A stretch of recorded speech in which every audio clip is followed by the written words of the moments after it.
La vidéo d'aujourd'hui sera la suite de celle sur Smart Factory, cette exposition faite pour les 500 ans du Havre. On va parler du Royal Deluxe. Et je parle pas d'un sandwich McDo. Mais avant, je voudrais parler un peu de la suite des expositions qui se passent au Tetris. Et ce, chaque année, depuis Smart Factory, maintenant appelé Exhibit. Ouais, maintenant c'est vite dit. Et oui, les prochaines expositions sont en péril par la perte de subventions de la ville du Havre, régie par Édouard Philippe, ex-premier ministre.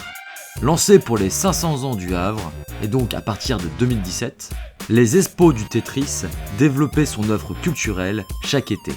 Pour justement un été au Havre. Alors pourquoi ? Le nouveau directeur artistique a fait son caca nerveux pour intégrer l'art numérique, anciennement prise par Exhibit, dans sa propre programmation. Un regard égoïste, voire une excuse. Le festival du Polar, il perd aussi des subventions. On fait des économies, et le problème, c'est que c'est des effets dominos. D'abord la ville, qui supprime son aide financière, puis le département, la région, et enfin l'État, voire même l'Europe. Bref, c'est officiellement la mort de cette expo. Elle sera annulée cette année. Je prends tout ça pour de la traîtrise de ma propre ville natale. Courage donc au Tetris. Qui avaient embauché du monde et qui vont devoir les remercier. Bref, c'est parti pour le Royal Deluxe. Toujours pas. Cette compagnie théâtrale me fait rêver. Liée à la culture havraise, la plus belle de ses histoires est née dans ces rues. Mais avant de revenir sur le Havre, revenons à l'origine. Créée en 1979 par Jean-Luc Courcou à Aix-en-Provence. Et le cliché d'une compagnie théâtrale de rue sans un sou, faisant des spectacles de briques et de broc avec des baignoires, de l'électroménager. Scellera les premiers gemmes de leur ADN. Un exemple ?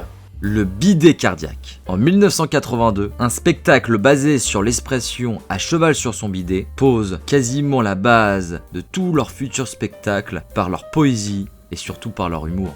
Le spectacle ici ? Deux chevaliers qui s'affrontent à l'aide de lances, mais aussi d'éponges, voire de... sauce bolognaise.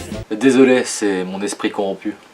Après une installation plus ou moins légale dans un château dans les environs de Toulouse, il débarque à Nantes en 1989. Ayant reçu un support financier de la ville et un vieux hangar de 10 000 m², Ils créeront là-bas la véritable histoire de France. premier spectacle qui propulse leur célébrité dans le milieu artistique. Le spectacle sera joué 19 fois en France et 16 fois hors de France au sein de l'Europe. Et ce grâce à un cargo qui a reproduit à l'identique une rue de Nantes en 1991. Ce qui est énorme pour un spectacle de rue, utilisant des décors et demandant un accueil des villes.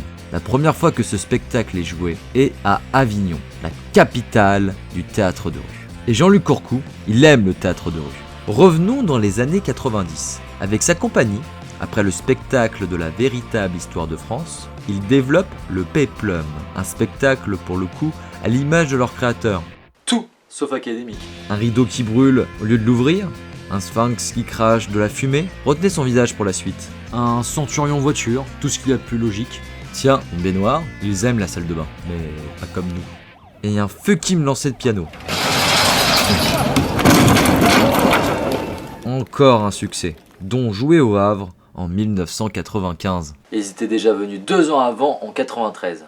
Avec le géant tombé du ciel. Le début d'une bien belle saga. Même s'ils vont faire d'autres spectacles, la saga des géants va devenir centrale dans cette vidéo, mais surtout dans la vie du Royal Deluxe.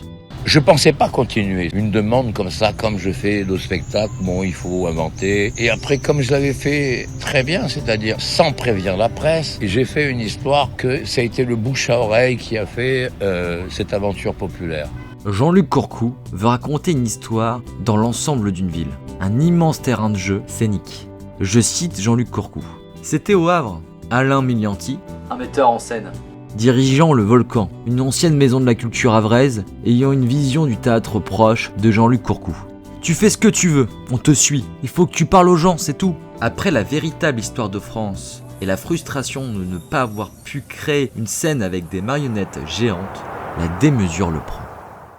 Dans un avion en direction de Rio, avec François Delarosière. Retenez ce nom. Jean-Luc Courcou le voit dessiner des croquis, le premier géant de la troupe est né, rappelant le sphinx du Péplum dans son design, ce qui est totalement logique, car il s'agit de sa tête et accessoirement de ses pieds. Tout se réutilise chez Royal Deluxe. Jean-Luc Courcou et François de la Rosière, en sortant de leur avion de Rio, tombent nez à nez devant une montagne que les Brésiliens nomment le géant.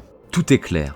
Pour lui, un géant se réveillera, tombé du ciel, comme le titre de la première représentation des géants. Grandeur, nature. Oui, ils l'ont bien mis dans une maison. Vraiment.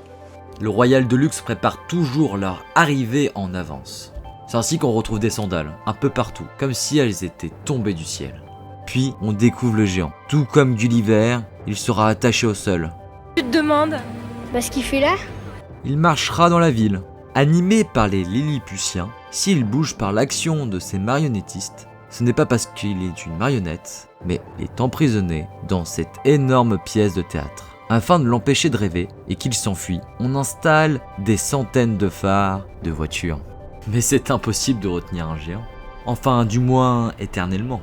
Il reviendra au Havre un an plus tard, en 94. On prévient son arrivée avec de nombreuses voitures coupées, avec des couverts, encore une fois, tombés du ciel. Et c'est dans une maison, comme vu plus tôt, qu'il sera retrouvé par les Havrais.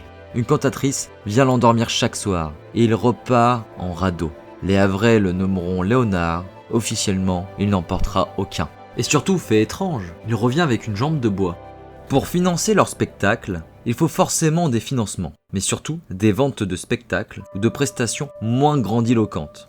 Alors, comme on ne fait pas que des histoires de géants, les gens nous connaissent pour les géants, mais il y a bien d'autres dimensions dans le théâtre de rue qu'on développe. Comme la création du manège Catimini pour la marque de prêt-à-porter pour enfants en 92. Ça a son importance. Après la création d'un autre géant pour Arles en 97, le rhinocéros, qui ne passera cependant jamais au Havre, en 98, le petit géant revient d'Afrique, avec le grand géant. C'est le troisième géant de la compagnie. Développé sur le sol africain, il en fait marcher, construit et même développer son histoire autour du contact et de la culture africaine. Il sera l'enfant adoptif du grand géant. Pour leur retour, cela se passera encore au Havre en 98. Comme dans les 2 premiers spectacles, le géant vit.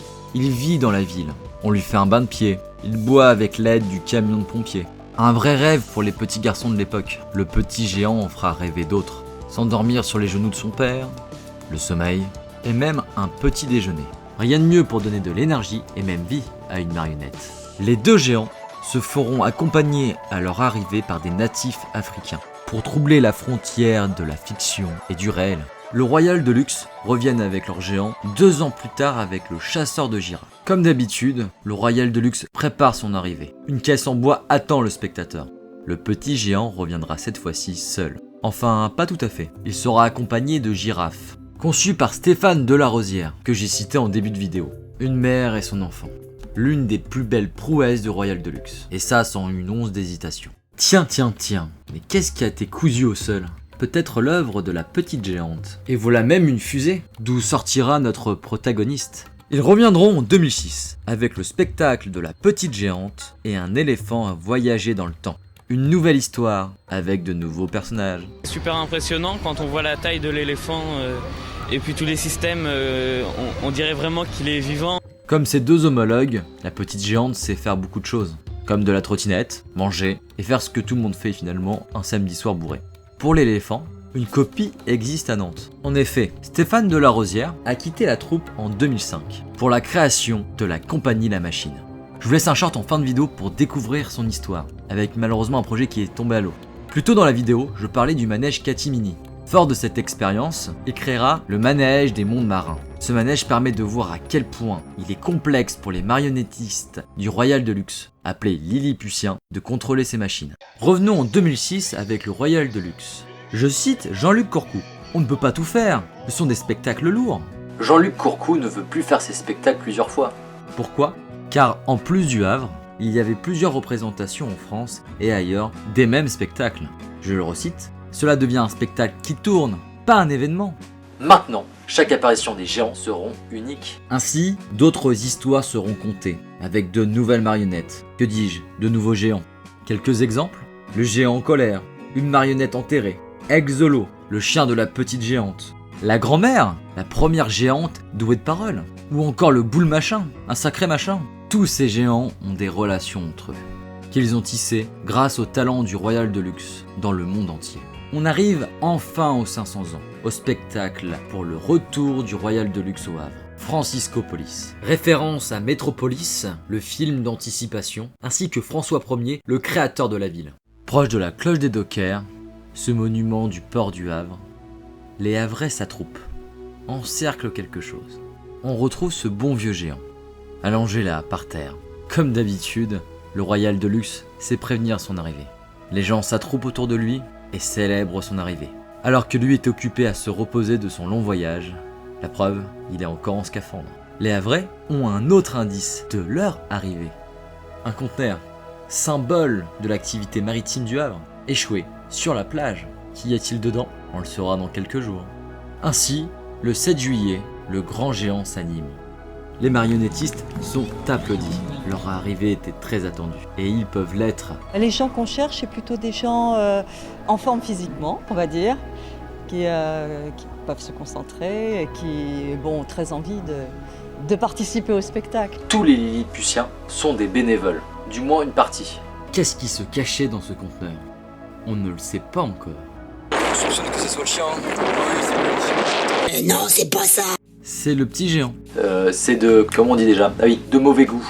C'est malheureusement surtout un clin d'œil à l'actualité. Là, lors du petit Jean, quand il est sorti du conteneur, franchement, moi, ça m'a grippé parce que c'est pas le bienvenu dans ce genre de spectacle parce qu'on est là pour rêver. Et peut-être aussi à l'arrivée des girafes, lors du dernier spectacle avec le petit géant. Lorsqu'elles étaient arrivées en caisse, Un bon gros délire sous acide. Franciscopolis, c'est le retour des géants. Et c'est un événement, comme l'aurait voulu Jean-Luc Courcou. Le sens même dans la saga des géants de représenter un personnage. Et ces personnages, ils se doivent d'être iconiques. Le grand comme le petit ont tous deux rempli cette tâche. Entre la tenue de scaphandrier et les courses du petit géant, il n'y avait rien de tel pour en avoir plein les yeux. Vont voir le retour d'un géant qui est parti il y a X années en radeau et qui revient sur un radeau et qui revient en scaphandrier. Alors il s'est passé tellement de choses, il a vécu tellement d'histoires que c'est dur à les raconter comme ça. Un seul regret, le manque de la petite géante.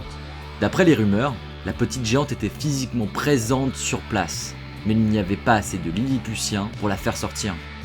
Mais quelque chose qui m'a marqué et qui a marqué beaucoup de personnes, je pense que c'est quand le géant était soulevé au-dessus des lignes de tram, franchement ça m'a vachement impressionné.